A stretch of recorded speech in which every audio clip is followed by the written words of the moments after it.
കേരളത്തിൽ ഇതുവരെ ഉണ്ടാവാത്ത രീതിയിലുള്ള ഒരു വലിയ പ്രകൃതി ദുരന്തമാണ് വയനാട്ടിൽ ഇപ്പോൾ ഈ അടുത്ത് സംഭവിച്ചിട്ടുള്ളത്. 17ഓളം കുടുംബങ്ങളിൽ ആരും ഇനി അവശേഷിക്കുന്നില്ല എന്നുള്ള കണക്കുകളൊക്കെ വരുന്നു. കൂട്ടത്തിലുള്ള ആളുകളെ നഷ്ടപ്പെട്ട ഒരുപാട് കുടുംബങ്ങൾ ക്യാമ്പുകളിൽ താമസിക്കുന്നു. അങ്ങനെ കുട്ടികളും, നമ്മൾ ഈ ടെലിവിഷൻ റിപ്പോർട്ടൊക്കെ കാണുന്ന സമയത്ത് കുട്ടികളുടെ അനുഭവങ്ങൾ, വലിയ മുതിർന്നവർ, മരവിച്ചു പോയൊരു പ്രദേശം മുഴുവൻ മാനസികമായും മരവിച്ചു പോയി എന്ന് തന്നെ പറയാവുന്ന രീതിയിലുള്ള വിഷ്വൽസും കഥകളും ഒക്കെയാണ് വന്നുകൊണ്ടിരിക്കുന്നത്. അവിടെ ഇപ്പോൾ സർക്കാർ തന്നെ കൗൺസിലിങ്ങിന് വേണ്ടിയിട്ടുള്ള നടപടികൾ തുടങ്ങിയിട്ടുണ്ട്. അത് നല്ല രീതിയിൽ പോകുന്നുണ്ട്. ഈ ഒരു ദുരന്തം ഉണ്ടാകുന്ന സമയത്ത്, പ്രത്യേകിച്ച് പ്രകൃതി ദുരന്തം പോലുള്ള ദുരന്തങ്ങൾ പെട്ടെന്നുണ്ടാകുന്ന സമയത്ത് അതിൽ എഫക്റ്റഡ് ആവുന്ന ആളുകളുടെ ഒരു മാനസികാവസ്ഥ, സർവൈവ് ചെയ്യുന്ന ആൾക്കാരുടെ ഒരു മാനസികാവസ്ഥ, അവർ യഥാർത്ഥത്തിൽ സർവൈവ് ചെയ്യുകയാണോ ചെയ്തത് എന്നൊക്കെ നമുക്ക് തോന്നിപ്പോകുന്ന ഈ ഒരു ദുരന്തഭൂമിയിൽ അത്തരം സംഭവങ്ങളൊക്കെ ഡോക്ടർ നേരിട്ട് പരിചയിച്ചിട്ടൊക്കെ ഉണ്ടാവുമല്ലോ. എന്താണ് അത്തരത്തിലുള്ളൊരു മാനസികാവസ്ഥയുടെ നമുക്ക് വേണ്ട ആറ്റിറ്റ്യൂഡ്? അവരുടെ മാനസികാവസ്ഥ എന്താണ്? ഇതിൽ കുറേ കാര്യങ്ങൾ നമുക്ക് ശാസ്ത്രത്തിൻ്റെ അറിവില്ലാതെ തന്നെ നമുക്ക് ഒബ്വിയസ് ആണ്. അതെ, നമുക്ക് മനസ്സിലാവും ആ അവസ്ഥയിൽ എങ്ങനെയായിരിക്കും എന്നുള്ളത്. പക്ഷേ ഇതിനെ നമ്മൾ ശാസ്ത്രീയമായിട്ട് മനസ്സിലാക്കിയിട്ടില്ലെങ്കിൽ നമ്മുടെ റെസ്പോൺസസ് ചിലപ്പോൾ ശരിയായി അപക്വമാകാം. ആദ്യത്തെ മെയിൻ ഇഷ്യൂ ഈ ദുരന്തത്തിന് ശേഷം, അതായത് disaster, whether natural or man made, യുദ്ധമാണെങ്കിലും നാച്ചുറൽ ഡിസാസ്റ്റേഴ്സ് ആണെങ്കിലും കുറച്ച് വ്യത്യാസങ്ങളേ ഉള്ളൂ.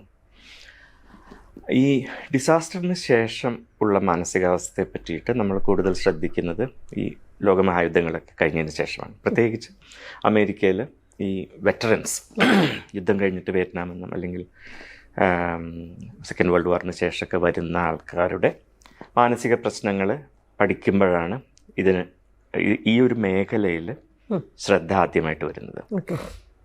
അപ്പം അതുകൊണ്ട് തന്നെ പോസ്റ്റ് ട്രോമാറ്റിക് സ്ട്രെസ് ഡിസോർഡർ എന്നുള്ള ഒരു ടേം ഇപ്പം നമുക്ക് എല്ലാവർക്കും സുപരിചിതമാണ്. PTSD എന്നെല്ലാവരും പറയും. അപ്പോൾ ഒരു മാനസിക പ്രശ്നത്തിൻ്റെ കാഴ്ചപ്പാടിൽ നിന്ന് നോക്കുമ്പോൾ ഏറ്റവും പ്രശ്നകരമായിട്ടുള്ളത് ഈ എക്സ്ട്രീം ഇഫക്ട്സ് ആയിട്ടുള്ള PTSD മുതലായവയാണ്. പക്ഷെ അതിൻ്റെ പ്രശ്നം എന്താണെന്ന് വെച്ചാൽ അത് ദുരന്തമുണ്ടായ ഉടനെ മാനിഫെസ്റ്റ് ചെയ്യണമെന്നില്ല. ചിലപ്പോൾ ആഴ്ചകളോ മാസങ്ങളോ ഒക്കെ കഴിഞ്ഞിട്ടായിരിക്കും പ്രകടമാകുക. അത് വളരെ ഇമ്പോർട്ടൻ്റ് ആണ്. കാരണം ഇപ്പോൾ നമ്മളെല്ലാവരും വയനാട്ടിലേക്ക് ശ്രദ്ധ കൊടുക്കുന്നുണ്ട്. ടീമുകൾ പോകുന്നു. ഈ പറഞ്ഞ മാതിരി ഐ തിങ്ക് സർക്കാർ തന്നെ 120 കൗൺസിലർമാരെ അപ്പോയിൻറ്റ് ചെയ്യുകയൊക്കെ ചെയ്തു. അതുകൂടാതെ മെഡിക്കൽ കോളേജുകളിൽ നിന്നും എല്ലാ സ്ഥാപനങ്ങളിൽ നിന്നും കൗൺസിലർമാരും ഒക്കെ ആയിട്ട് പോകുന്നുണ്ട്. അപ്പോൾ ഈ അവസ്ഥയിൽ ഇപ്പം നമുക്ക് ചെയ്യാവുന്നത് ഈ പൊതുവെ സൈക്കോളജിക്കൽ ഫസ്റ്റ് എയ്ഡ് എന്ന് പറയും. ഇപ്പോൾ ഈ ദുരന്തങ്ങളൊക്കെ കാരണം ആ ഒരു ടേമും ഇപ്പോൾ നമ്മൾ പറഞ്ഞ് സംസാരിച്ച് തുടങ്ങിയിട്ടുണ്ട്. അതിന്റെ കൃത്യാർത്ഥം എന്താ മീൻ ചെയ്യുന്നത്? എൻ്റെ അഭിപ്രായത്തിൽ അത് ഒരു ശരിയായ ടേം അല്ല. കാരണം ഫസ്റ്റ് എയ്ഡ് എന്ന് വെച്ചാൽ നമ്മൾ എന്താ ഉദ്ദേശിക്കുന്നത്? ഒരു അപകടം ഉണ്ടാകുമ്പോൾ ഹോസ്പിറ്റലിൽ അതിന് മുമ്പേ ഉള്ള ഒരു അതല്ലേ. ആ അനോളജി അത്ര കറക്റ്റ് അല്ല. കാരണം ഹോസ്പിറ്റലില്ല. ഈ ക്യാമ്പുകളിൽ കഴിയുന്നവർക്കുമൊക്കെ സൈക്കോളജിക്കൽ ഫസ്റ്റ് എയ്ഡ് കൊടുത്ത് അവിടെ കൊണ്ട് അവസാനിപ്പിക്കാൻ പറ്റില്ലല്ലോ.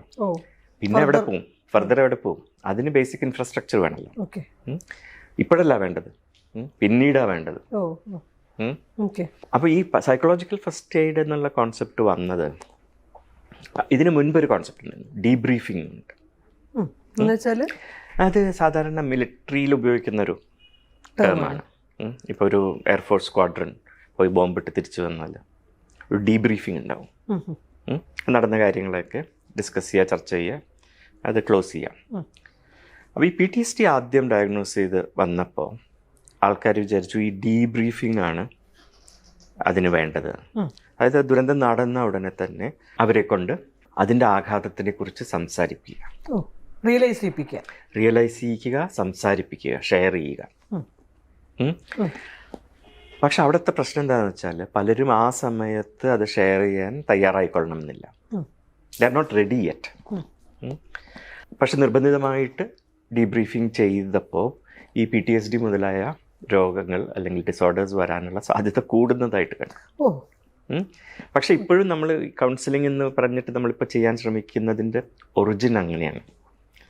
ദുരന്തം നടന്ന ഉടനെ പോയിട്ട് നമ്മൾ കൗൺസിലിംഗ് അല്ലെങ്കിൽ എന്തോ ചെയ്യുക എന്നുള്ളത്. അപ്പോൾ ആ ഡീബ്രീഫിംഗ് എന്നുള്ള കോൺസെപ്റ്റ് പോയി. അതിന് പകരമായിട്ടാണ് ഈ സൈക്കോളജിക്കൽ ഫസ്റ്റ് എയ്ഡ് വന്നത്. അതിൻ്റെ ഉദ്ദേശം എന്താണെന്ന് വെച്ചാൽ, പ്രത്യേകിച്ച് പാശ്ചാത്യ രാജ്യങ്ങളിൽ ഒരു ഡിസാസ്റ്റർ വന്നാൽ അത് അവിടുത്തെ ഡിസാസ്റ്റർ മാനേജ്മെൻറ്റ് അതോറിറ്റിയുടെ പൂർണ്ണ ചുമതലയാണല്ലോ, നാട്ടുകാരുടെ അല്ല. ഇവിടെ അങ്ങനെയല്ല, നാട്ടുകാരും whatever resources are available ചേർന്നിട്ടാണല്ലോ. ഇപ്പോൾ ആർമി വന്നു, പോലീസുകാർ വന്നു. പക്ഷേ ഈ ഇനീഷ്യൽ ഹെൽപ്പ് കൊടുക്കുന്നത് കുറേയധികം നാട്ടുകാർ തന്നെയാണ്. അത് പക്ഷേ ശാസ്ത്രീയമായിക്കൊള്ളണമെന്നില്ല. മറിച്ച് അപ്പോൾ ഈ സൈക്കോളജിക്കൽ ഫസ്റ്റ് എയ്ഡ് എന്നുള്ളത് വന്നത് ഇത്തരം ഫ്രണ്ട് ലൈൻ വർക്കേഴ്സിനെ സൈക്കോളജിക്കൽ പ്രശ്നങ്ങളെ മനസ്സിലാക്കിപ്പിക്കുക, അനുകമ്പയോട് കൂടിയിട്ട് കെയർ കൊടുക്കുക.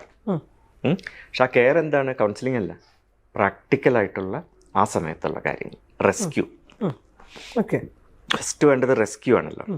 അവരെ അപകടത്തിൽ നിന്ന് മാറ്റുന്നു, ജീവൻ രക്ഷപ്പെടുത്തുക. ക്യാമ്പുകളിലോ ഏതെങ്കിലും ആശുപത്രികളിലോ ഒക്കെ ആക്കുന്നു. പിന്നെ അവർക്ക് വേണ്ടത് ഇമ്മീഡിയറ്റ് ആയിട്ടുള്ള പ്രാക്ടിക്കൽ ഹെൽപ്പാണ്. നഷ്ടപ്പെട്ട ഡോക്യുമെൻറ്റ്സ് ആകട്ടെ, നഷ്ടപ്പെട്ട സാധനങ്ങളാകട്ടെ, ആൾക്കാരുമായിട്ടുള്ള കണക്ഷൻ, ടെലിഫോൺ, മൊബൈൽ, ഇത്തരം കാര്യങ്ങളെല്ലാം ഒരു സൈക്കോളജിക്കലി മൈൻഡഡ് ആയിട്ട് ചെയ്യണം. അതിനുള്ള ട്രെയിനിങ് സാധാരണ കമ്പാഷൻ, സാധാരണമല്ലാത്ത പ്രൊഫഷനുകൾ, പോലീസ്, ഫയർ ആൻഡ് അവരൊക്കെ ചിലപ്പോൾ ആ ടാസ്കിൽ മാത്രമായിരിക്കുമല്ലോ ശ്രദ്ധിക്കുക. അവരെ കമ്പാഷനേറ്റ് ആക്കുക, സൈക്കോളജിക്കൽ നീഡ്സിനെ കുറിച്ച് അവെയർ ആക്കുക എന്നുള്ളത് മാത്രമാണ് സൈക്കോളജിക്കൽ ഫസ്റ്റ് എയ്ഡിൽ ഉദ്ദേശിച്ചിട്ടുള്ളൂ. അത് ചെയ്യാൻ പറ്റുകയോ ഉള്ളൂ, ചെയ്യാനേ പാടുള്ളൂ. അത് ശരിക്ക് ഇപ്പോൾ സൈക്കാട്രിസ്റ്റോ സൈക്കോളജിസ്റ്റോ കൗൺസിലറോ ഒന്നും പോകണമെന്നില്ല. പക്ഷെ നമുക്ക് എല്ലാവരും ചേർന്ന് പോകുന്നത് കൊണ്ട് ചിലപ്പോൾ അതിൻ്റെ ആവശ്യവും ഉണ്ടായിക്കൊള്ളണമെന്നില്ല. കാരണം നമ്മൾ കേൾക്കുന്ന കഥകളൊക്കെ ഏറ്റവും ആൾക്കാർ മാക്സിമം നന്നായിട്ട്, മനുഷ്യൻ്റെ ഏറ്റവും നല്ല വശം പുറത്തേക്ക് വരുന്നത് അതെ ഫ്ലഡിൻ്റെ. അപ്പോൾ എമ്പത്തറ്റിക് ആവും. അപ്പം മറ്റ് കൾച്ചേഴ്സിലെ മാതിരി ഇവിടെ എനിക്ക് തോന്നുന്നില്ല അത്ര കമ്പാഷൻ ട്രെയിനിങ് ഒക്കെ ആവശ്യമുണ്ട് എന്നുള്ളത്. മനുഷ്യൻ അങ്ങനെ തന്നെയാണ്.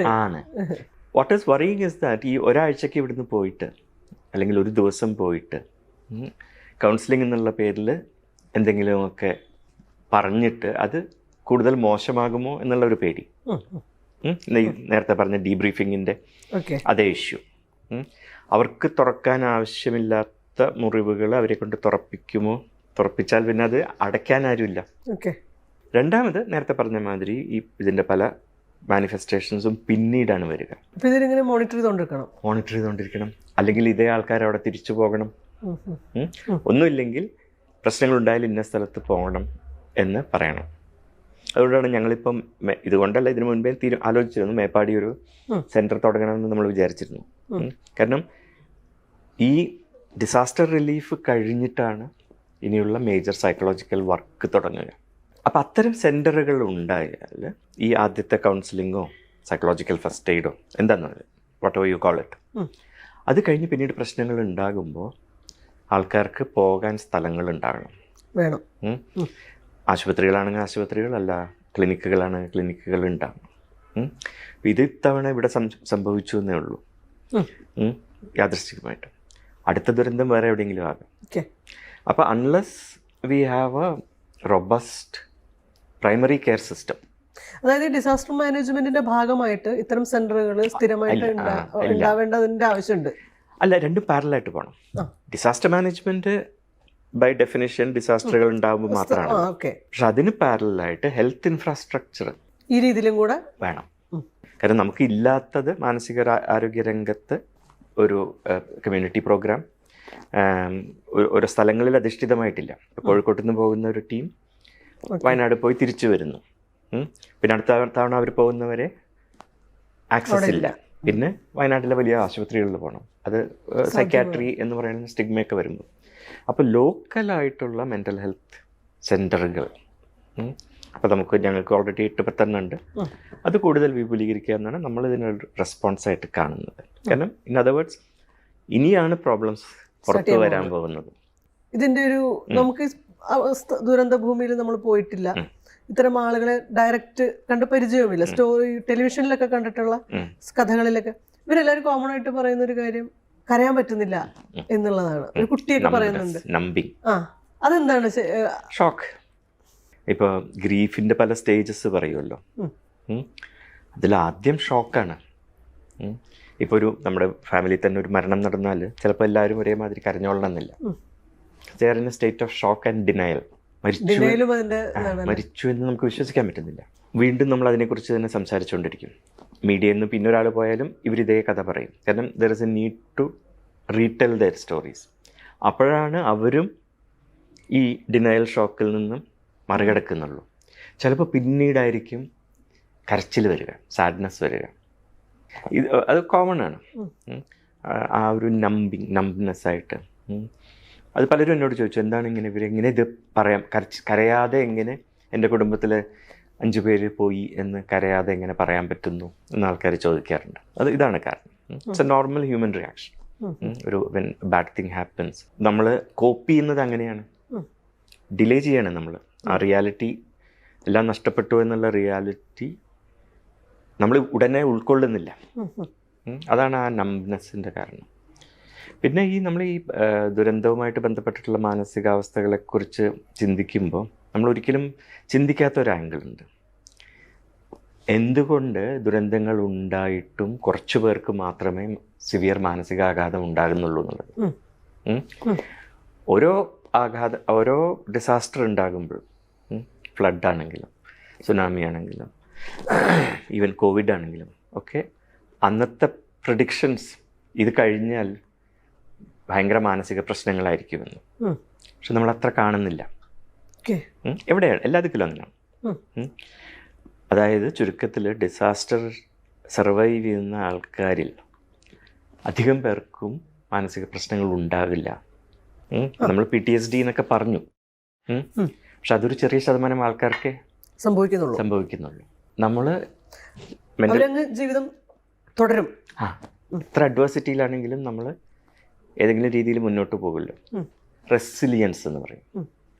മാനസിക ബ്രേക്ക് ഡൗൺ ഉണ്ടാകാനുള്ള ഫാക്ടേഴ്സും റെസിലിയൻസ് ഉണ്ടാകാനുള്ള ഫാക്ടേഴ്സും ഏകദേശം ഒന്നാണ്. അങ്ങോട്ടും ഇങ്ങോട്ടും. അതായത് 2 sides of the same coin. അപ്പോൾ ജന്മന ഉള്ള വൾണറബിലിറ്റി ഉള്ള ആൾക്കാർ, അവർക്ക് ഈ ഡിസാസ്റ്റർ അല്ല വേറെ എന്തെങ്കിലും പ്രശ്നമാണെങ്കിലും ചിലപ്പോൾ മാനസിക പ്രശ്നമായിട്ട് അത് പുറത്തേക്ക് വരാം. അത് ആ വൾണറബിലിറ്റി ഇല്ലാത്ത ആൾക്കാർ ചിലപ്പോൾ ഈ ഡിസാസ്റ്റർ വന്നാലും എങ്ങനെയെങ്കിലും സർവൈവ് ചെയ്യും. അപ്പോൾ ഈ റെസിലിയൻസ് എന്നുള്ളത് ഒരു കോംപ്ലക്സ്, ഒരു സങ്കീർണമായിട്ടുള്ള ഒരു കാര്യമാണ്. എന്തുകൊണ്ട് നമ്മളിൽ ചിലർ കൂടുതൽ റെസിലിയൻ്റ് ആകുന്നു, ചിലർ അത്ര റെസിലിയൻ്റ് അല്ല എന്നുള്ളത്. വീക്ക്നെസ് അല്ല കേട്ടോ അത്. കാരണം സാധാരണ നമ്മളെപ്പോഴും തെറ്റിദ്ധരിക്കുക സ്ട്രോങ് ആയിട്ടുള്ള ആൾ സർവൈവ് ചെയ്യുന്നു. റെസിലിയൻസ് നമ്മൾ എന്താ പറയുക, നമുക്ക് കിട്ടുന്നതാണ്, നമ്മൾ വർക്ക് ചെയ്തിട്ടുണ്ടാക്കുന്നതല്ല. ബട്ട് ഹാവിങ് സെഡ് ദാറ്റ്, ചെറുപ്പകാലത്ത് തൊട്ടേ റെസിലിയൻസ് കൂട്ടാനുള്ള വഴികളുണ്ട് എന്നും സൈക്കോളജിയിൽ കണ്ടെത്തിയിട്ടുണ്ട്. അത് ബേസിക്കലി അഡ്വേഴ്സിറ്റി ഇല്ലാതാക്കുക.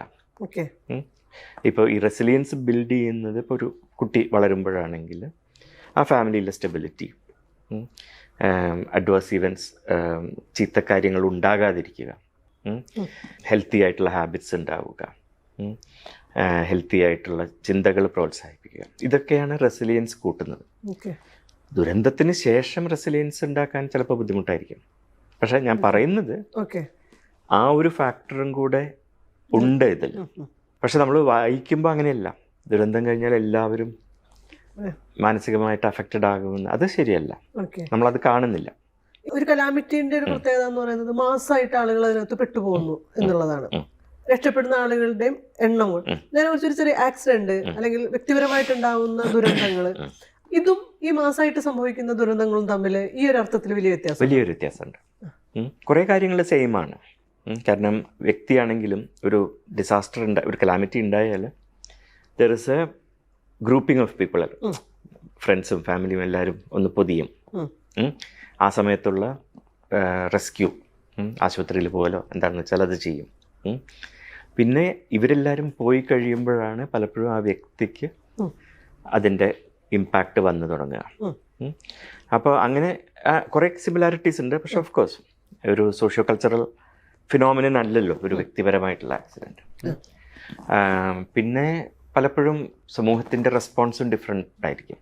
ഇവിടെ ആർക്കും അഭിപ്രായ വ്യത്യാസമില്ല, എല്ലാവരുടെയും സിമ്പത്തിയും എമ്പത്തിയും ഒക്കെ ഈ ഗ്രൂപ്പിനോടാണ്. പല സഹായങ്ങളും ഗ്രൂപ്പായിട്ടാണ് കിട്ടുന്നത്. ഇൻഡിവിജ്വൽ ആകുമ്പോൾ അങ്ങനെയല്ലല്ലോ. ആ വ്യക്തിയുടെ സാഹചര്യം അനുസരിച്ചിട്ടുള്ള മാറ്റങ്ങളും. ഇപ്പോൾ ഒരു കാർ ആക്സിഡൻ്റ് ആണെങ്കിൽ ചിലപ്പോൾ പറയും it is your fault. Accident ആയിട്ട് കിടക്കുന്ന ആളുടെ ഫോൾട്ടാണ് കാർ ആക്സിഡൻ്റ് എന്ന് വന്നാൽ കൂടുതൽ സ്ട്രെസ്ഫുൾ ആവുമല്ലോ. ഇവിടെ ആരും നാച്ചുറൽ കലാമിറ്റീസിൽ അങ്ങനെ ഒരു ഇഷ്യൂ ഇല്ലല്ലോ. ചെറിയ അവസരങ്ങളൊക്കെ ഉണ്ടായേക്കാം. പട്ടയമില്ലാതെ അവിടെ താമസിച്ചു അങ്ങനെയൊക്കെ എന്തെങ്കിലുമൊക്കെ പറയാം ആൾക്കാർ. പക്ഷേ അതിലപ്പുറം ഒന്നുമില്ലല്ലോ. അപ്പോൾ ഇതൊക്കെയാണ് ഈ ഡിസാസ്റ്റേഴ്സുമായിട്ടുള്ള ഇത് കഴിഞ്ഞപ്പോഴേ ഇവരുടെ പുനരധിവാസം ഒന്നിച്ചാവണം എന്നുള്ളൊരു ഡിമാൻഡ് അതിനകത്ത് നിന്നുള്ള ആളുകളുടെ അടുത്ത് നിന്ന് ഞങ്ങൾ ഒന്നിച്ച് താമസിക്കാണ് വേണ്ടത്, ചെതറിപ്പിക്കരുത്, ഒന്നിച്ച് അപകടത്തിൽപ്പെട്ട ആളുകൾ, സർവൈവ് ചെയ്ത ആളുകൾ ഒന്നിച്ച്, അതിൻ്റെ ഒരു സൈക്കോളജി എന്താണ്? നാച്ചുറൽ അല്ലേ അത്? ഈ പറഞ്ഞ നമ്മൾ ഒരേ കാര്യം അനുഭവിച്ചു. നമ്മുടെ തൊട്ടടുത്ത വീട് ഒഴുകിപ്പോയി, നമ്മൾ പോയില്ല, നമ്മൾ രക്ഷപ്പെട്ടു, അല്ലെങ്കിൽ ആ കുടുംബത്തിൽ ചിലർ രക്ഷപ്പെട്ടു. അപ്പോൾ ഒരു പുതിയ സ്ഥലത്ത് വീണ്ടും റീപ്ലാന്റ് ചെയ്യുമ്പോൾ ഉണ്ടാക്കേണ്ട അഡ്ജസ്റ്റ്മെൻറ്റ്സ് ഒന്നും അറിയുന്ന ആൾക്കാരാണെങ്കിലില്ലല്ലോ. മാത്രമല്ല they have a shared experience of this disaster. അവർ ഒരുമിച്ച് ഷെയർ ചെയ്തിട്ടുള്ളതാണ്. So it is very natural and അത് പ്രാക്ടിക്കാലിറ്റി ആണ്. നടക്കുകയാണെങ്കിൽ ചിലപ്പോൾ അത് തന്നെയായിരിക്കും നല്ലത് ആവശ്യമുള്ളവർക്ക്. പക്ഷേ ഇനി ഇവരെ ഒരു അപ്പാർട്ട്മെൻറ്റ്സ് പണിതിട്ട് അതിൽ താമസിപ്പിക്കാനാണ് എന്താണ് പ്ലാൻ എന്നറിയില്ലല്ലോ നമുക്ക്. ഭൂമിയുടെ ലഭ്യതയൊക്കെ ഇഷ്യമല്ലേ. ഈ യുദ്ധം ഭൂമിയിൽ ഉണ്ടാവുന്ന ഇത്തരം ദുരന്തങ്ങൾ ഒരുപാട് മനുഷ്യർ ഒന്നിച്ചിപ്പോൾ നമ്മൾ പലസ്തീനിലെ കാര്യങ്ങൾ നോക്കുകയാണെങ്കിൽ കുട്ടികളെ ടാർഗറ്റ് ചെയ്ത് കൊല്ലുന്ന മാസമായിട്ട് ആ മരണ വാർത്തകൾ എണ്ണമൊക്കെ നമുക്ക് ഭയങ്കര സ്വാഭാവികമായി മാറി എന്നുള്ളതാണ് അതിന്റെ മറ്റൊരു ദുരന്തം എന്ന് പറയുന്നത്. അതിങ്ങനെ ഇപ്പോഴും നടന്നുകൊണ്ടിരിക്കുന്നുണ്ട്. നമ്മുടെ വാർത്തകളിൽ നിന്ന് പോലും അത് അപ്രത്യക്ഷമായിക്കൊണ്ടിരിക്കുന്നു. അവരുടെ, അതായത് ഇതിൽ നിന്ന് ഇവരിങ്ങനെ പ്രതീക്ഷിച്ചോ, ഇത് അറിയാതെ സംഭവിക്കുന്നതാണല്ലോ. ഉറങ്ങിക്കിടക്കുമ്പോൾ ഇങ്ങനെ വന്നു ഭവിക്കുന്നു അവര് അങ്ങനെയല്ല പ്രതീക്ഷിച്ചത്. മറിച്ച് ഒരു യുദ്ധഭൂമിയിൽ നിരന്തരം ആളുകൾ മരിക്കുന്നതിന്റെ ഇടയിൽ താമസിച്ചുകൊണ്ടിരിക്കുന്ന മനുഷ്യരുടെ ഒരു ഭീകരാവസ്ഥയായിട്ടുള്ള അവസ്ഥ. അതിപ്പോൾ 40,000 പേരിലധികം മരിച്ചു കഴിഞ്ഞില്ലേ. അത്രയും അതിലും എത്രയോ ഇരട്ടി ഓർഫൻസും കുട്ടികളും വിഡോവേഴ്സും ഒക്കെ ഉണ്ടാവില്ല. അവിടുത്തെ കാര്യമായിട്ടുള്ള വ്യത്യാസം ഞാൻ നേരത്തെ പറഞ്ഞല്ലോ, യുദ്ധങ്ങളുടെ പശ്ചാത്തലത്തിലാണ് ഈ PTSD എന്നുള്ള കോൺസെപ്റ്റ് തന്നെ വന്നത്. പക്ഷെ ആർക്കാ PTSD വന്നത്? ജയിച്ച് വന്ന സോൾജേഴ്സിനാണ് പലപ്പോഴും. മരിച്ച ആൾക്കാരുടെ ഇടയിലല്ല പല പഠനങ്ങളും ഉണ്ടായിട്ടുള്ളത്. മാത്രമല്ല യുദ്ധം പാലസ്തീനിലൊക്കെ ആകുമ്പോൾ രണ്ട് ഒപ്പീനിയനാണല്ലോ. അവിടെ ഒരു ശത്രു ഉണ്ടല്ലോ, വിജയിയും പരാജയത്തിനും ഉണ്ടല്ലോ. പിന്നെ അതിലേക്ക് റിലിജനും എല്ലാം കൂടി വരുമ്പോൾ ബേസിക് പ്രിൻസിപ്പിൾസ് ഒന്ന് തന്നെയാണ്. അതായത് ഉടനെ വേണ്ടത് ഈ ബേസിക് നീഡ്സ് മീറ്റ് ചെയ്യുക. അത് ക്യാമ്പുകളിലാണെങ്കിലും എങ്ങനെയാണെങ്കിലും ഭക്ഷണം, ഷെൽട്ടർ, സേഫ്റ്റി, അതെല്ലാം എത്രയും കമ്പാഷനേറ്റായിട്ട് ഈ പറഞ്ഞ മാതിരി സൈക്കോളജിക്കൽ ഫസ്റ്റ് എയ്ഡ് പ്രിൻസിപ്പിൾസ് ഉപയോഗിച്ചിട്ട് ചെയ്യുക എന്നുള്ളതാണ്. പിന്നീട് ഉണ്ടാകുന്ന, ഭാവിയിൽ ഉണ്ടാകാൻ പോകുന്നതിൻ്റെ ഒരു വലിയൊരു വ്യത്യാസം ഈ ഒരു ബ്രൂട്ടലൈസേഷൻ നടന്നുണ്ടാവുമല്ലോ. കാരണം എനിമി ആണല്ലോ ഇത് ചെയ്തത്. അപ്പോൾ കൂടുതൽ യങ് ആയിട്ടുള്ള ആൾക്കാരുമൊക്കെ ആ ഒരു റിവെഞ്ചിന് വേണ്ടി ആ വഴി തന്നെ വീണ്ടും ഇന്തിഫാദയാണെങ്കിലും PLA ഏതാണെങ്കിലും ആ ബ്രൂട്ടലൈസ്ഡ് ആകാനുള്ള സാധ്യത, അതായത് കൺവേർട്ടഡ് ഇൻ ടു ആങ്കർ. അപ്പോൾ ഈ വയലൻസും കോൺഫ്ലിക്റ്റും ഒക്കെ കൂടാനുള്ള സാധ്യതയുണ്ട്. നേരത്തെ പറഞ്ഞതിൽ ഒരു പോയിന്റ്, വിട്ടുപോയൊരു പോയിന്റ്, ഈ സർവൈവേഴ്സിന് ഉണ്ടാകുന്ന ഗിൽറ്റ്. അതൊരു അറിയപ്പെടുന്നൊരു പ്രതിഭാസമാണ്, സർവൈവർ ഗിൽറ്റ് എന്ന് പറയും. നാച്ചുറൽ കലാമിറ്റി ആണല്ലോ കൂടുതലുണ്ടാവുക. നമ്മൾ രക്ഷപ്പെട്ടു പോയി, ഒരു കുട്ടിയെ പിടിച്ചു കിട്ടി, കൈവിട്ട് പോയ ആൾക്കാർ, രക്ഷിക്കാൻ പറ്റാതെ പോയ ആൾക്കാർ, ഞാൻ മാത്രം സർവൈവ് ചെയ്തു. സാധാരണ മരണങ്ങളിലും ഉണ്ട് കേട്ടോ അത്. ആൾക്കാർ പലപ്പോഴും പറയില്ലേ പകരം ഞാൻ മരിച്ചാൽ മതിയായിരുന്നു. പക്ഷേ ഇവിടെ അത് കൂടുതലാകാനൊരു സാധ്യതയുണ്ട്. പ്രത്യേകിച്ച് മാസമായിട്ട് ഒരു കുടുംബത്തിൽ പലരും പോയി, അതിൽ ചിലരെ രക്ഷിക്കാൻ പറ്റി, ചിലരെ രക്ഷിക്കാൻ പറ്റിയില്ല എന്നൊക്കെയുള്ള ഇത് വരുമ്പോൾ ഈ ഏത് ലോസിലും ഈ ഒരു കലാമിറ്റീസിലും ഒക്കെ ഉള്ളൊരു വേറൊരു ആംഗിളാണ് ഈ സർവൈവർ ഗിൽറ്റ്. അതിപ്പോൾ യുദ്ധമുഖത്തും ഇവിടെയുമൊക്കെ ഉണ്ടാവാം. യുദ്ധത്തിൻ്റെ ഒരു പ്രത്യേകത ഈ ഡിസ്പ്രപ്പോർഷനേറ്റ് ആയിട്ട് കുട്ടികളെ, ഇതൊരൊറ്റ ഈവൻ്റ് ആണല്ലോ. ഇപ്പോൾ സുനാമി ആണെങ്കിലും ചുരൽമലയിൽ നടന്നതൊക്കെ ആണെങ്കിലും ലാൻഡ് സ്ലൈഡ്സ് ഒക്കെ ഒരൊറ്റ ഈവൻ്റ് ആണല്ലോ. മറ്റേത് ഇറ്റ് ഈസ് ഡ്രോൺ ഔട്ട്. അതിൻ്റെ സാമ്പത്തിക പശ്ചാത്തലം വരെ, ഷോർട്ടേജസ്, ഭക്ഷണമില്ല, കുടിവെള്ളമില്ല, പകർച്ചവ്യാധികൾ. ഇപ്പോൾ പോളിയോ അയച്ചല്ലോ, പോളിയോ ഓൾമോസ്റ്റ് ഇറാഡിക്കേറ്റ് ചെയ്തു എന്ന് പറയുമ്പോഴാണ് വീണ്ടും.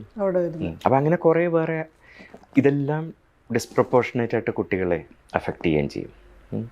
അപ്പോൾ അതാണ് അതിൻ്റെ വേറൊരു ഭീകര മുഖം.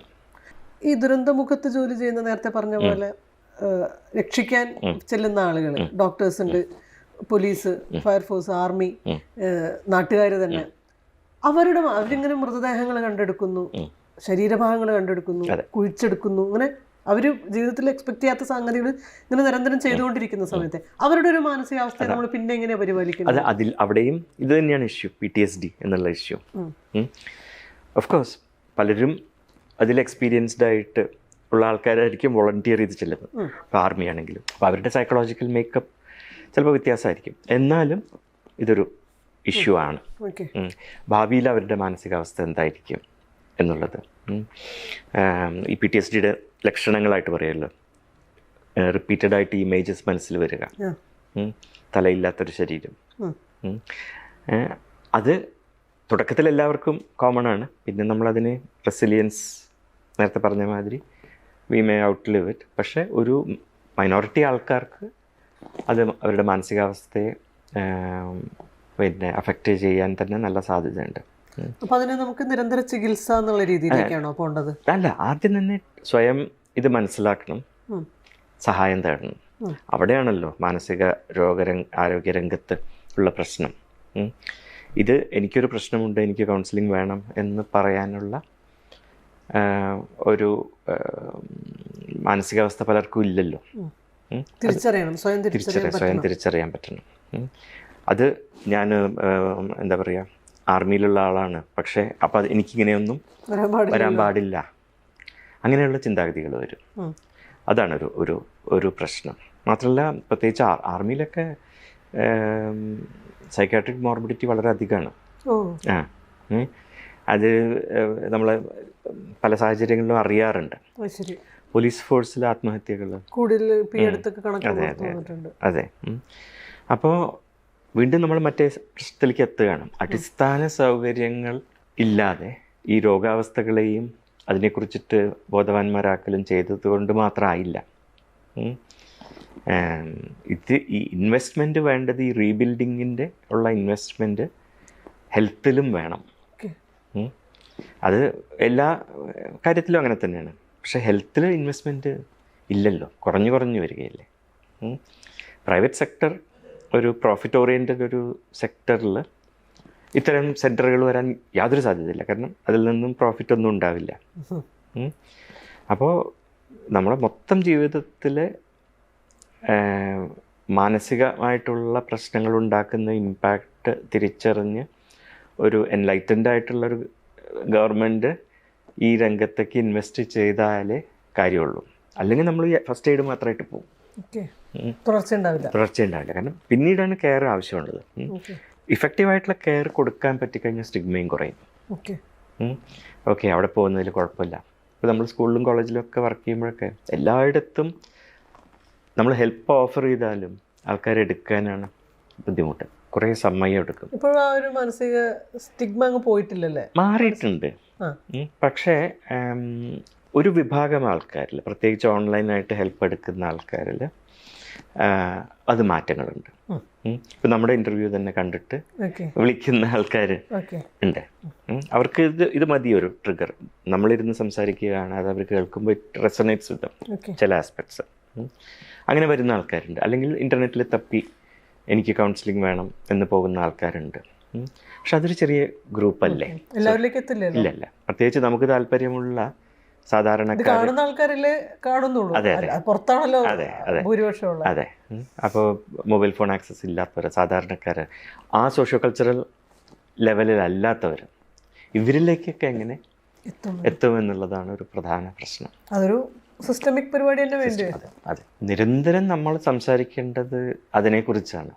സിസ്റ്റംസ് ഇമ്പ്രൂവ് ചെയ്യണം. അത് വേറെ ആരും ചെയ്യില്ല. ഗവൺമെൻറ് പിന്നെ NGOs ഒക്കെ ചെയ്യുന്നത് വളരെ പരിമിതമല്ലേ. സ്റ്റേറ്റിനെ ചെയ്യാൻ പറ്റുള്ളൂ. അത് കൂടുതൽ എന്താ പറയുക, പ്രൈവറ്റ് സെക്ടറിൽ വല്ലാതെ മാറ്റങ്ങൾ വരുന്നുണ്ട്. കാരണം കൗൺസിലിംഗ് വലിയ തോതിൽ പ്രൈവറ്റ് സെക്ടർ ഏറ്റെടുത്തിട്ടുണ്ട്. അതൊരു തരത്തിൽ അപകടവുമാണല്ലേ. അതെ, പക്ഷേ ഇറ്റ് ഷോസ് ദാറ്റ് നീഡ് ഉണ്ട് എന്ന് റെക്കഗ്നൈസ് ചെയ്ത് തുടങ്ങിയിട്ടുണ്ട്. അത് ഗവൺമെൻറ്റും റെക്കഗ്നൈസ് ചെയ്യണം. ഇൻവെസ്റ്റ്മെൻറ്റ് ഇപ്പോൾ എല്ലാ വർഷവും ഹെൽത്തിൽ, മെൻ്റൽ ഹെൽത്തിൽ കുറഞ്ഞു വരികയാണ്. കൂടുതലാക്കണം. ഇപ്പോൾ ഉള്ള യൂണിയൻ ബഡ്ജറ്റിൻ്റെ 1.2% എന്ന് പറയുന്നത് 2.5, 3 അങ്ങനെ പറഞ്ഞ് കൂട്ടണം. എന്നാലാണ് കാര്യമായിട്ട് എന്തെങ്കിലും മാറ്റം ഉണ്ടാവുള്ളൂ. അതിൽ തന്നെ പ്രൊപ്പോർഷനേറ്റ് ആയിട്ട് മെൻ്റൽ ഹെൽത്തിൻ്റെ ബഡ്ജറ്റും കൂടിയാലാണ് അതുവരെ നമ്മൾ മാനസികാരോഗ്യത്തിനെ കുറിച്ച് പറയാമെന്നേ ഉള്ളൂ. അതിൻ്റെ സഹായം വേണ്ടവർക്ക് അത് കിട്ടാനുള്ള ലഭ്യത കുറവാണ്. ദുരന്തമുഖത്ത് വർക്ക് ചെയ്യുന്ന ആളുകൾ എന്ന് പറഞ്ഞപ്പോൾ അതിൽ വിട്ടുപോയൊരു വിഭാഗം മീഡിയ പേഴ്സൺസ്. അതെ, അങ്ങനെ റിപ്പോർട്ടിങ് നമ്മൾ കണ്ടുകൊണ്ടിരിക്കുമ്പോൾ ഇവർ ഇത് ലൈവായി നിന്ന് പലരും റിപ്പോർട്ട് ചെയ്യുന്നതിൻ്റെ ഇടയിൽ നിയന്ത്രണം വിട്ടു പോകുന്ന കാഴ്ചയൊക്കെ നമ്മൾ കണ്ടു. കാരണം പ്രത്യേകിച്ച് ക്യാമറ പേഴ്സൺസ് ഇതിങ്ങനെ ദൃശ്യങ്ങളായിട്ട് ഇങ്ങനെ നിരന്തരം ഷൂട്ട് ചെയ്യല്ലേ. നമ്മൾ മാറി നിൽക്കാൻ പറ്റില്ല, കണ്ണെടുക്കാൻ പറ്റില്ലല്ലോ. ഇത് ഇവർ നിരന്തരം ഷൂട്ട് ചെയ്യും, ഫോട്ടോ എടുക്കുകയും അത് കണ്ട് റിപ്പോർട്ട് ചെയ്യുകയൊക്കെ. അങ്ങനെ ആലോചിച്ചിട്ടുണ്ടോ? തീർച്ചയായിട്ടും. കാരണം അത് വേറൊരു ആംഗിളിലേക്കാണ് നമ്മളെത്തുന്നത്. അതായത് ഒരു എസ്റ്റാബ്ലിഷ്മെൻറ്റുകളുടെ ചുമതല എന്താണ് ടുവേർഡ്സ് ദെയർ എംപ്ലോയീസ്. അവർ എംപ്ലോയി ഹെൽത്തിലേക്ക് എത്ര ഇൻവെസ്റ്റ് ചെയ്യുന്നുണ്ട്, എംപ്ലോയി മെൻ്റൽ ഹെൽത്തിനെ കുറിച്ച് ആലോചിക്കുന്നുണ്ടോ. അപ്പോൾ സർക്കാർ എന്നുള്ളതിൽ നിന്നും കുറച്ച് മാറിയിട്ട് എംപ്ലോയേഴ്സിന് കൂടെ ഇതിന് റെസ്പോൺസിബിലിറ്റി ഉണ്ട് എന്ന് വന്നു കഴിഞ്ഞല്ലോ. ഇപ്പോൾ sexual abuse, safety of women at work places ഒക്കെ ഗവൺമെൻറ്റിൻ്റെ നിയമങ്ങളുണ്ട്, റെസ്പോൺസിബിലിറ്റീസ് ഉണ്ട്. പക്ഷേ lot of the responsibilities upon the employers അല്ലേ. അവിടെ ആ ഒരു ആംഗിളും കൂടെ ഉണ്ട്. അപ്പോൾ നമ്മൾ പൊതുവേ റിസോഴ്സസ് കൂട്ടണമെന്ന് പറയുന്നു, അവയർനെസ് കൂട്ടണമെന്ന് പറയുന്നു. അതിൻ്റെ കൂട്ടത്തിൽ തന്നെ ആരാണ് ഇതിന് റെസ്പോൺസിബിൾ എന്നുള്ളതും കൂടെ നമ്മൾ ആലോചിക്കേണ്ടതുണ്ട്.